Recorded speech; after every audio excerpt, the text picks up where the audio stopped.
Hello friends, welcome back to my channel. என்னோடய video பார்க்குற எல்லாரும் என்னோடய வீடியோ சப்ஸ்கிரைப் பண்ணிவிட்டு பாருங்கள்.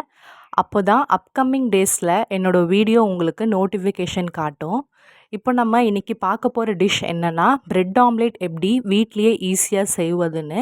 ஸோ அதுக்கான ஒரு க்ரீன் சட்னி இப்போ நம்ம ப்ரிப்பேர் பண்ண போகிறோம். அதுக்கான இன்க்ரீடியன்ட்ஸ் தான் இது. இப்போ நம்ம என்ன பண்ண போகிறோம் அப்படின்னா, ஒரு ஜாரில் ஒரு கை அளவுக்கு கொத்தமல்லி, ஒரு கையளவு புதினா, ஒரு கப் ஆஃப் கர்ட் போட்டு, ஒரு 2 பல் பூண்டு போட்டு, கொஞ்சோண்டு இஞ்சி போட்டு, ஒரு ஆஃப் லெமனை நல்லா ஸ்குவீஸ் பண்ணி விட்டுக்கலாம். தேவையான அளவுக்கு 3 பச்சை மிளகா போட்டு இப்போ நம்ம பிளெண்ட் பண்ணி எடுத்துக்கலாம். இப்போது நெக்ஸ்ட்டு நம்ம வீட்லேயே ஹோம்மேட் மயோனைஸ் செய்ய போகிறோம். ஒரு ஜாரில் ஒரு 1 எக் போட்டு, பூண்டு போட்டு, ஒரு பெப்பர் போட்டு, நெக்ஸ்ட்டு இஞ்சி போட்டுட்டு, இப்போது கொஞ்சோண்டு ஆயில் ஊற்றி நம்ம ஒரு 2 பல்ஸ் விட்டு எடுத்துக்கலாம். 2 பல்ஸ் விட்டுட்டு இப்போ திரும்ப அகைன் நம்ம கொஞ்சோண்டு ஆயில் ஊற்றி திரும்ப ஒரு 2 பல்ஸ் விட்டு எடுத்துக்கலாம். அப்போ தான் நல்ல கன்சிஸ்டன்சியில் வரும். இப்போ நம்மளோட ஹோம்மேட் மயோனைஸ் ரெடி ஆகிடுச்சு. நெக்ஸ்ட்டு நம்ம ஒரு தவாவில் ஸ்ப்ரே நல்லா ஸ்ப்ரெட் பண்ணிவிட்டு, இப்போ நம்ம நல்லா பீட் பண்ண எக்கை இப்போ தவா ஃபுல்லாக ஸ்ப்ரெட் பண்ணலாம். அப்போ தான் நம்ம ப்ரெட் வைக்கும் போது நல்லா வரும்.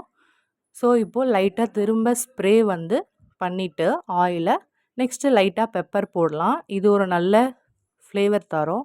இப்போ நம்ம வச்சுருக்க ப்ரெட்டை 2 சைடு திருப்பி இப்படி போட்டுக்கலாம். போட்டுட்டு நம்ம வீட்டில் ரெடி பண்ண மயோனைஸ் எடுத்து போட்டுக்கலாம்.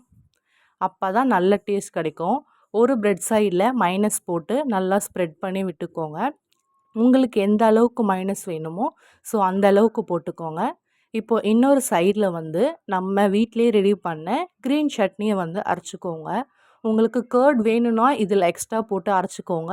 இல்லை அப்படின்னா நீங்கள் நார்மலாக போட்டு அரைச்சிக்கோங்க. இப்போது நம்மளோட 2 சைடும் அந்த எக்கை இப்படி திருப்பி போட்டிங்கன்னா இப்போ இது மாதிரி ஆகிடும். ஸோ ஒரு சைடு ப்ரெட் எடுத்து இன்னொரு சைடு ப்ரெட் மேலே போட்டிங்கன்னா நம்மளோட ப்ரெட் ஆம்லேட் ஈஸியாக ரெடி ஆகிடும்.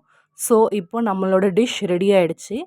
மறக்காமல் என்னோடய வீடியோவை சப்ஸ்கிரைப் பண்ணுங்கள், லைக் பண்ணுங்கள், ஷேர் பண்ணுங்கள். தேங்க்யூ.